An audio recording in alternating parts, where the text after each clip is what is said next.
it was filed by a police officer, troopers, state troopers. Is that correct? That's right. Um, and we're challenging their jurisdiction. We're challenging his standing. We're challenging his standing and the court's jurisdiction. Is that correct? And what you helped me realize was that without us being able to declare our primary nationality as Hebrew Israelites, and therefore the American portion of it all is secondary, because the nation of Israel, as the 12 tribes being the nation of Israel, it was established first. Before there was a North American continent called the United States of America, the nation of Israel, our heritage, culture, and lineage, was already established. By having those two basically fused together, we have the right to hold the courts to what is law.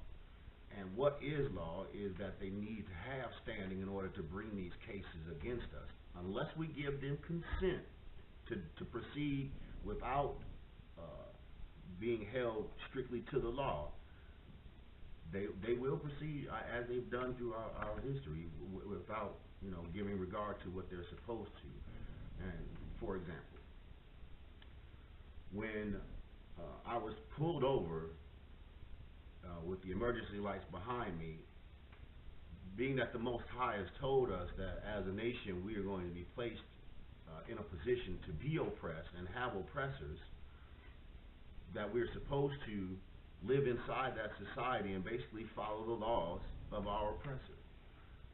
And when we do that, we have to do so earnestly in our love for the Most High, not for our bowing down and love for our oppressors.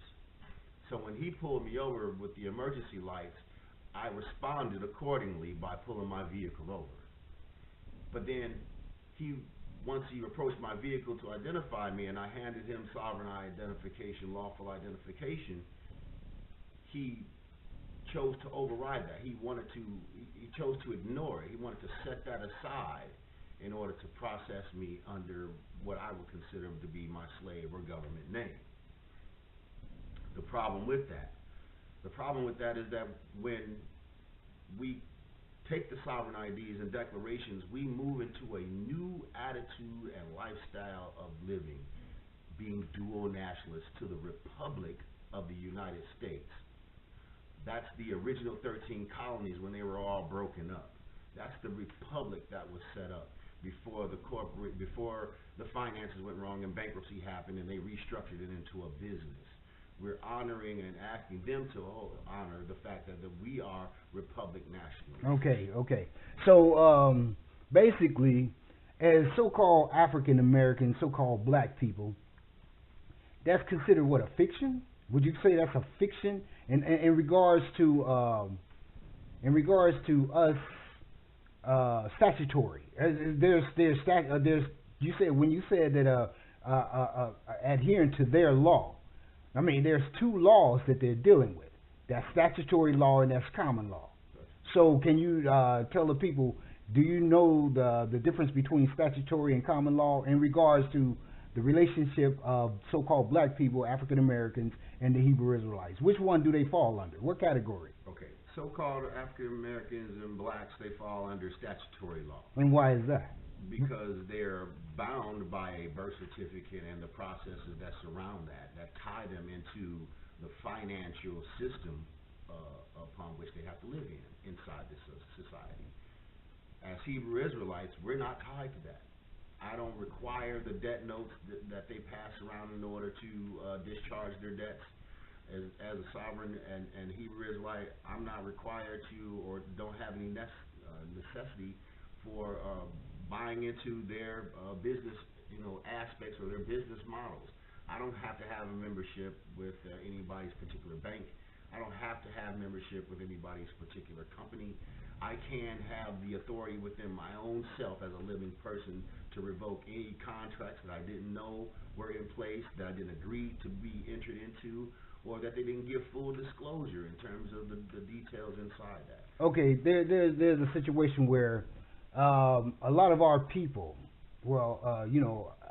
until they become to understand that they're Hebrew Israelites, they're really truly not our people.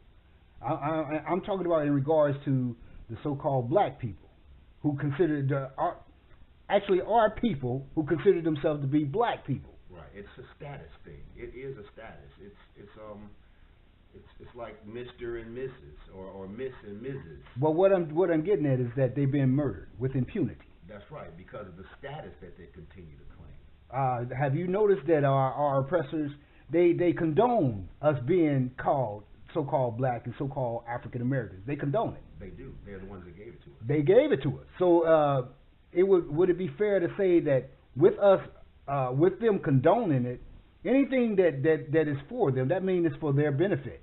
If they condone it, it's most likely for their benefit. Absolutely. That means that we need to reverse what they believe for us to be. That's right. If we reverse it, then that means that they have no standing in regards to murdering our people. Right. They certainly don't have the ability to just murder our people without consequence. Exactly. But right now they're doing it with impunity because we agree to abide by what they say, their rules and regulations as statutory citizen slaves. Statutory citizen slaves. Right. Okay, but if our people were to declare their sovereignty, now we're not talking about giving them sovereignty, we're talking about declaring them sovereign because they were sovereign when the day they were born. Is that correct? That's right. The Most High gave them sovereignty, right? So no one can take and no one can give you sovereignty, but you can declare it, right? You can declare it through the declaration, the Sovereign Hebrew Israelite Declaration, the Sovereign Hebrew Israelite ID. That's right. And it needs to be done that way because we're in a paper system. The currency, the fiat currency or elastic currency that they give you, paper currency. Anytime they want to try to persecute or prosecute you, they do it on paper. If they want your consent to move forward in order to prosecute you and persecute you, they do it on paper. Once they murder one of the so-called blacks or African Americans without impunity and they basically get away with it, they document that and it becomes precedent for the next situation. So the very next time some officer or agent of the government or municipality murders a so-called black or African American without impunity, they already have paper precedent to say it's okay. Mm-hmm. Our sovereign ID and declarations and the ID process that negates that. So it rescinds the contract that we entered. Is that correct? That's what it does, right? It rescinds. That's what it does. Okay. It's just that the only reason I gave pause right there is because the contract is invisible. The contract was set up when we were born. Within a year, let's just presumptuously, within a year, they're already doing business as you without your consent. Well, pretty much. It can't be invisible because it has to be something tangible. Right. I didn't know it was tangible till my mama handed me a birth certificate card, a birth certificate. Right. That's what I'm talking about. The contract. Those are the contracts. Those are the contracts that, again, most of us don't even see. That's why it remains invisible until we get of age to even become a necessary component for us to utilize. Right. And then, in reality, we shouldn't have utilized them in the first place. We should have never put our signatures next to or thumbprints next to or anything that would have validated the birth certificate and Social Security. So we're not able to rescind that. We're incompetent until we reach a certain age to be competent. Until you reach an age of being. So in other words, we, unbeknownst to our parents, they put us into a system and they gave us away to the state.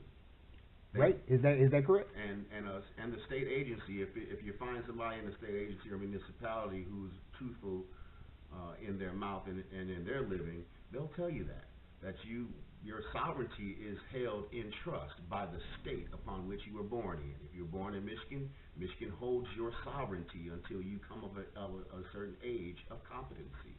Mm-hmm. If you're born in Mississippi, it's the same thing applies. And they do so. They take your sovereignty away from you with the birth certificate, with the Social Security card, and with your parents' consent. Well, I mean, all of this was actually prophesied. I mean, before all of this came to fruition. And in regards to Genesis chapter 15, verses 13 to 14, where the Most High told Abram, at the time, his name was Abram, that know for surety. Now, when we look at that word surety, and that means that you become assured